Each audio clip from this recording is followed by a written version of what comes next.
Late in the summer of 1977, an historic mission of exploration was launched.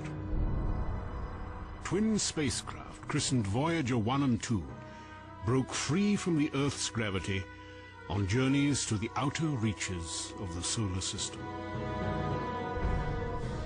Their primary destinations were the four giant outer planets: Jupiter, Saturn, Uranus, and Neptune. For 13 years, the Voyagers probed these mysterious worlds at close range, while collecting data and transmitting stunning images back to Earth. Among thousands of pictures of planets and moons, perhaps the most memorable was recorded on February the 14th, 1990, when Voyager 1 approached the edge of the solar system, then turned back toward the Sun. With its wide and narrow-angle cameras, the spacecraft captured unprecedented views of our home star and 6 of its orbiting planets. One of them appeared as a small pale dot, engulfed by a ray of sunlight. It was the Earth, from nearly 4 billion miles away. While the world gazed intently at this pinpoint of light, timeless questions about its meaning, purpose, and significance suddenly took on new relevance. And once again, as in ages past, we paused to consider our planet's role within the grand scheme of the universe.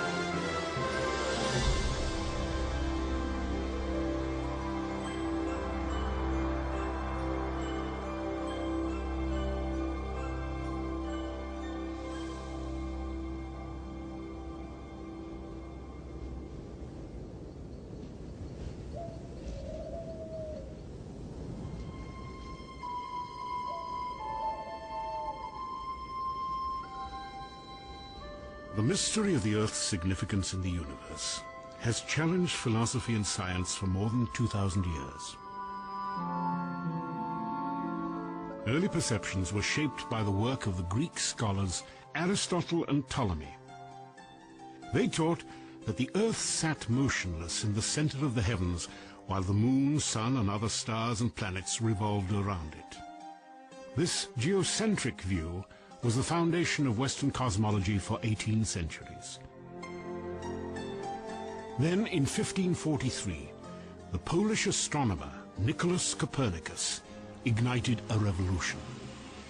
In his book on the revolutions of the heavenly spheres, Copernicus argued that the Earth was not stationary, but instead orbited with the other planets around the Sun. For the first time, a correct understanding of the mechanics and structure of the solar system was in sight. The idea of the moving Earth seemed to violate some fundamental principle, but Copernicus somehow had the mental power to imagine what even to him seemed absurd. So he thought the impossible. The Earth moves. And once you imagine the Earth moving instead of the Sun, the mathematics of that cosmic machine started to make sense. It was the key that unlocked one of the great mysteries of the universe. Copernicus had laid the cornerstone for modern astronomy.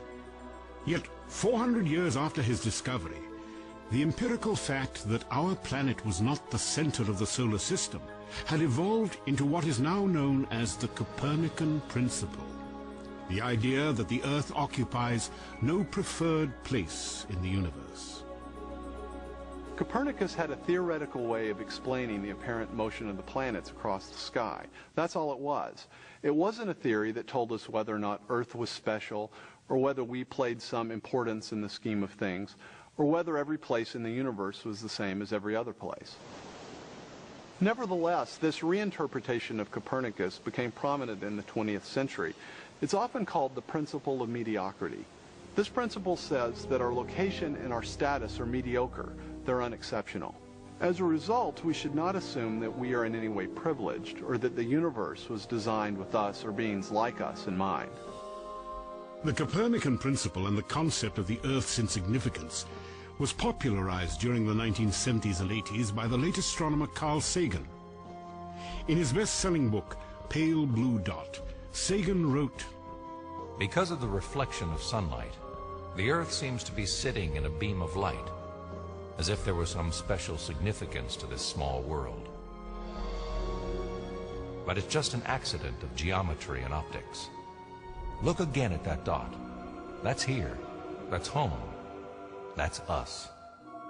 Our posturings, our imagined self-importance, the delusion that we have some privileged position in the universe, are challenged by this point of pale light. Our planet is a lonely speck in the great enveloping cosmic dark."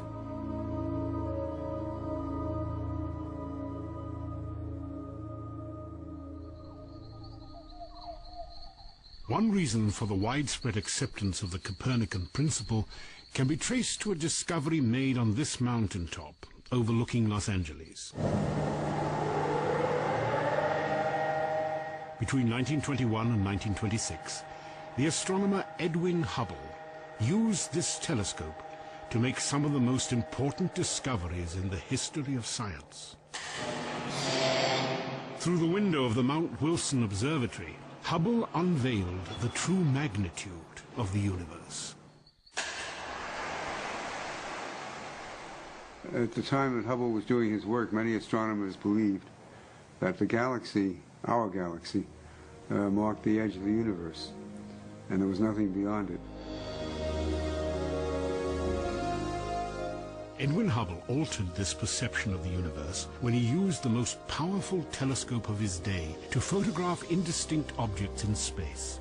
Long thought to be nearby clouds of gas and dust, Hubble determined that these patches of light were actually individual galaxies, many as large or larger than our own Milky Way.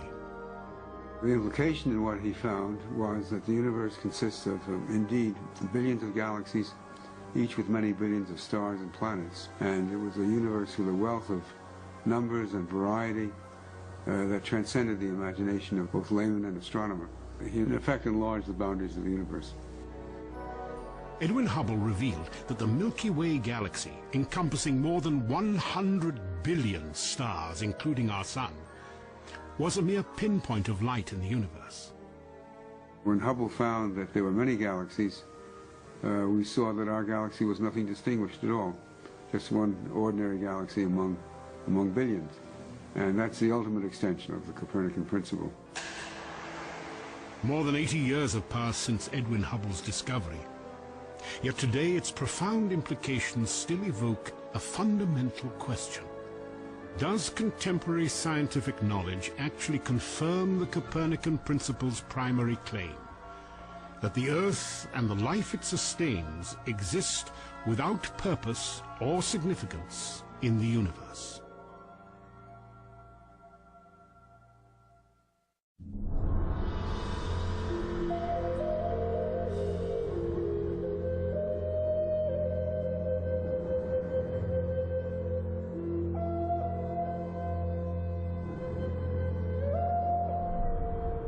An outgrowth of the Copernican principle is the belief that habitable planets and complex life are abundant throughout our galaxy and the rest of the cosmos. Perhaps no scientific endeavor has been influenced more deeply by this idea than the research program called SETI. Well, SETI, which is, of course, the search for extraterrestrial intelligence, is trying to do exactly that. We're searching for extraterrestrial intelligence. In other words, we're looking for aliens that are at least as clever as we are.